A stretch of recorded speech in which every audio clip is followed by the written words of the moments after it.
Assalamualaikum warahmatullahi wabarakatuh. Hai Sobat Aneka, jumpa lagi dengan kami Trio Iin, Indra, dan Ihdina.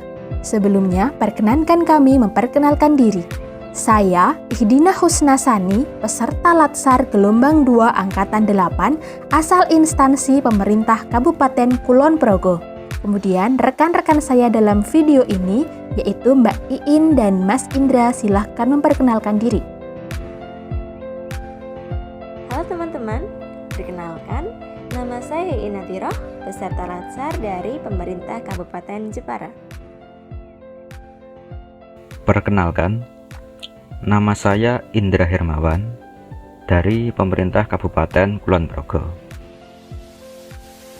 Pada kesempatan kali ini, kami akan membahas implementasi mata pelatihan Agenda 3. Mohon disimak video ini sampai akhir ya.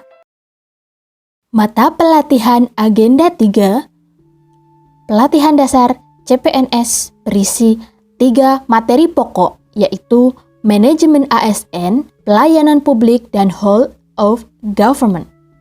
Manajemen ASN adalah sebuah sistem pengelolaan aparatur sipil negara. Tujuan manajemen ASN yaitu untuk menghasilkan pegawai ASN yang profesional, memiliki nilai dasar, etika profesi, bebas dari intervensi politik, bersih dari praktik korupsi, kolusi, dan nepotisme.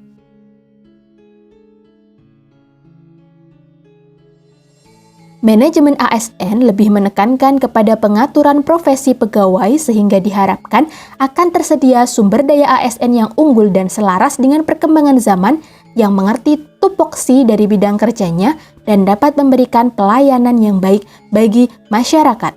Contoh implementasi dari manajemen ASN yaitu adanya reformasi birokrasi serta rekrutmen CPNS yang transparan, akuntabel, dan bermutu.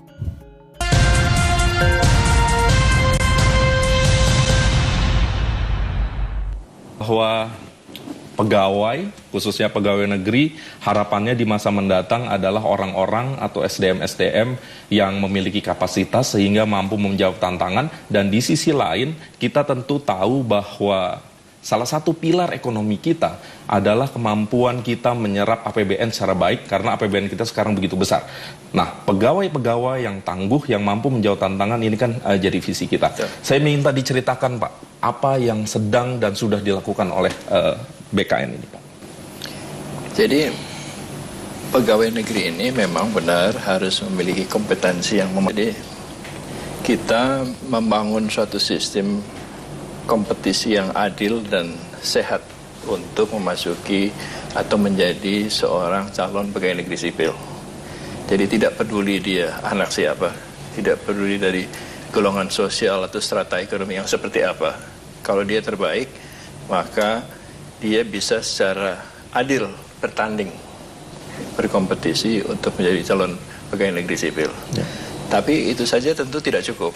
Jadi perlu juga konsistensi dari kebijakan pemerintah yang memberikan image kepada masyarakat bahwa pemerintah akan terus berubah. Ini yang akan menjadi daya tarik bagi generasi muda untuk masuk dan membantu perubahan-perubahan itu.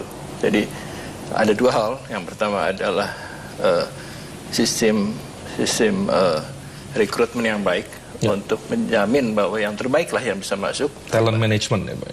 Kenapa? Talent management. Jadi dengan sistem rekrutmen itu kita menginginkan orang-orang yang terbaik yang masuk. Yeah. Tidak hanya dengan sistem kompetisi yang terbuka, tapi juga ada formasi-formasi khusus bagi lulusan perguruan tinggi yang terbaik, yang cum laude dari perguruan tinggi dengan akreditasi yang A, itu kita berikan invitation, undangan untuk menjadi PNS. Nah itu sudah kita lakukan tahun lalu. Sudah kita lakukan tahun. Nah tentu untuk menjaga mereka tetap di dalam, kita perlu memberikan insentif yang memadai.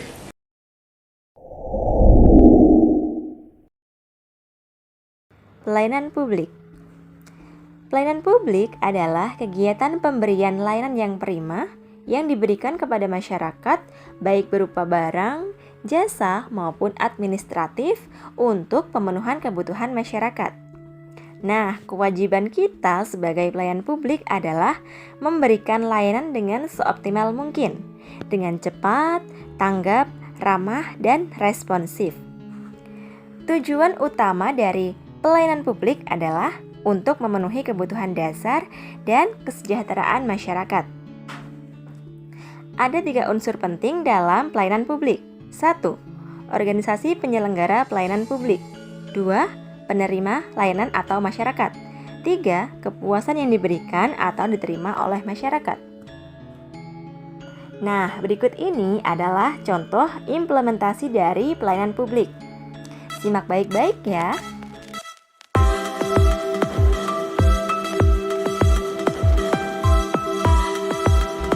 Mall Pelayanan Publik Kulon Progo terletak di Jalan Kiai Haji Ahmad Dahlan, kilometer 1, area Sawah, Wates, Kabupaten Kulon Progo, Daerah Istimewa Yogyakarta. MPP Kulon Progo sendiri diresmikan pada tanggal 28 Desember 2018.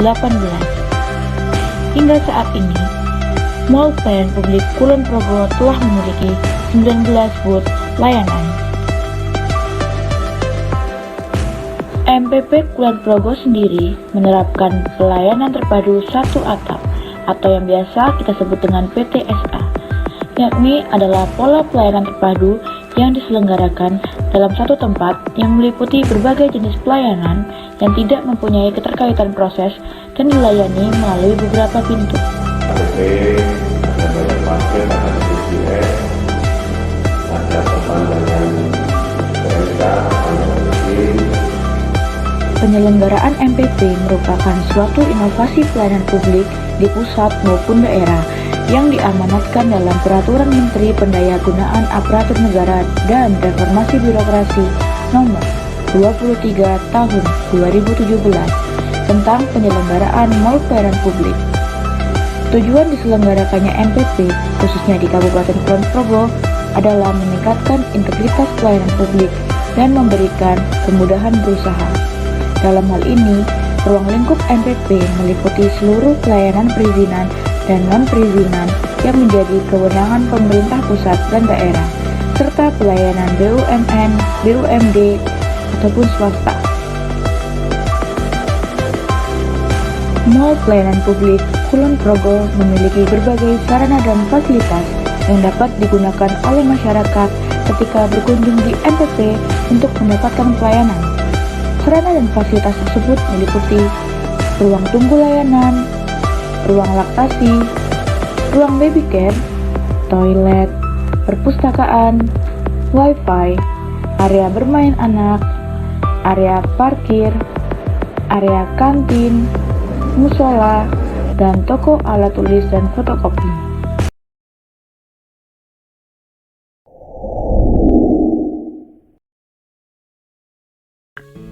Well of Government merupakan sebuah pendekatan yang mendorong upaya-upaya kolaboratif atau kerjasama antar lembaga-lembaga atau instansi-instansi yang saling berkaitan untuk menjadi terintegrasi satu sama lain dalam penyelenggaraan pelayanan publik. Tujuan dari diterapkannya Well of Government itu sendiri adalah untuk menyelenggarakan pelayanan publik kepada masyarakat dengan sebaik-baiknya. Salah satunya dengan pengintegrasian penyelenggaraan pelayanan publik untuk memudahkan akses masyarakat dalam mendapatkan pelayanan. Contoh penerapan Well of Government antara lain Menteri Pendayagunaan Aparatur Negara dan Reformasi Birokrasi Cahyokumolo meresmikan Mall Pelayanan Publik Kabupaten Kulon Progo Rabu 2 Desember. Pusat pelayanan ini adalah salah satu jawaban atas terciptanya birokrasi yang terbuka dan melayani masyarakat dengan cepat. Menteri Cahyo mengatakan, salah satu visi misi Presiden adalah mempersingkat alur birokrasi. Pemerintah pusat hingga tingkat kelurahan harus memberikan pelayanan terbaik dengan mempercepat proses perizinan. Dengan layanan yang beragam, Menteri Cahyo berharap MPP ini bisa mempercepat pertumbuhan ekonomi daerah yang tentu berpengaruh pada pertumbuhan ekonomi nasional.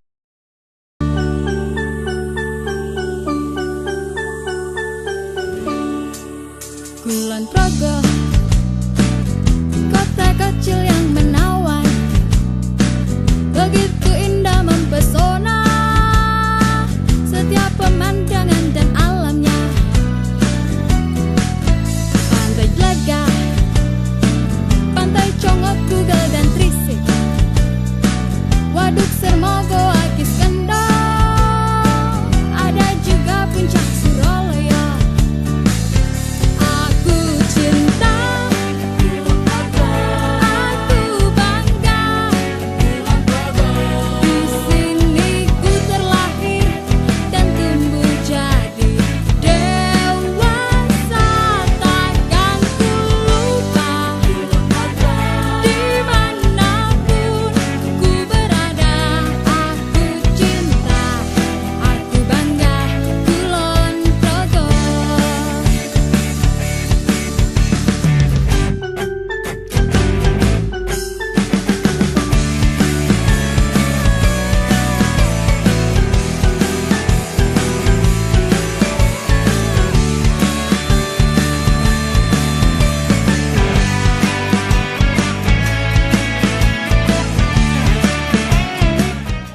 Nah, begitulah paparan singkat kami mengenai implementasi mata pelatihan agenda 3, yaitu Manajemen ASN, Pelayanan Publik, dan Whole of Government.